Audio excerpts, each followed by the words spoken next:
Good evening, everyone. Welcome back to the Michigan Time. I'm Lola Nordlinger. And I'm Ela Kalra. Here's this week's news. In his first public address, newly appointed University of Michigan President Santaona opened up on his allegations surrounding his past life, clarifying, quote, "I'm from Canada, not the North Pole," end quote.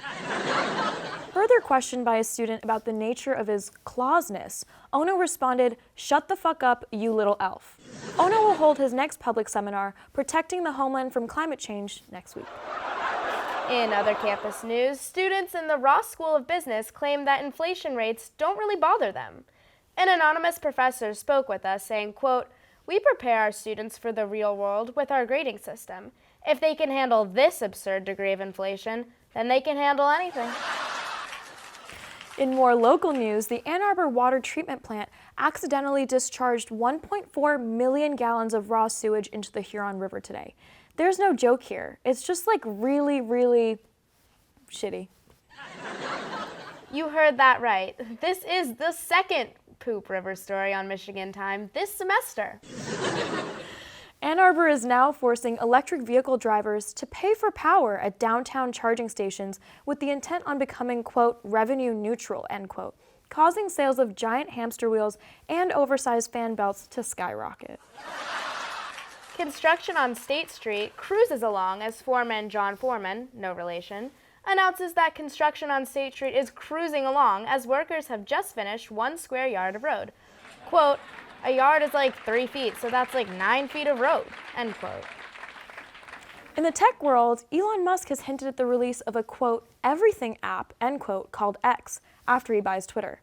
Thank goodness, because lugging my life-size sex doll everywhere was really starting to hurt my back. Wait, so the app will fuck you? I mean, he says everything. Speaking of fucking things over, professional tyke-tonger Tom Brady and Gisele Bundchen have announced that they are hiring divorce lawyers amidst a, quote, rift in their relationship, unquote. When asked if he has any regrets about his 13-year marriage to the Brazilian supermodel, Michigan alumni Tom Brady said, quote, "Yeah, I regret getting this psycho-fucking plastic surgery," end quote. This isn't really a joke, but I think it should be noted that there's a very high chance that Gisele Bundchen's ancestors were Nazis fleeing persecution in South America.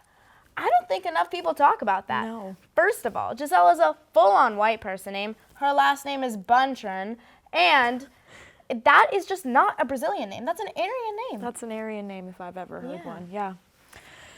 Calhoun County's Country Farms was caught using untreated human waste to fertilize their crops, revealing that country must be wiping back to front. In classic Ohio move, a couple was busted and charged with a second-tier misdemeanor after a minor witnessed them performing a sex act while in line at Cedar Point. What can I say? I was ovulating. Culver's has announced the return of their Curder Burger, which definitely doesn't sound like a slur. Hopefully it doesn't cause as much backlash as Culver's failed Halloween promotional Murder Burger, allegedly beloved by Wisconsinite Jeffrey Dahmer. Part of its new promotion, Culver's will be offering a free shot of insulin as a side option, along with french fries and onion rings. Big Pharma is reeling. In a stunning break, Angelina Jolie has claimed ex-hubby Brad Pitt choked and hit children during a fight on a plane. Luckily, those kids know the first rule of Fight Club. National Boyfriend Day gives students another excuse to weird brag with cringy photos of their partner brushing their teeth and lying in the grass.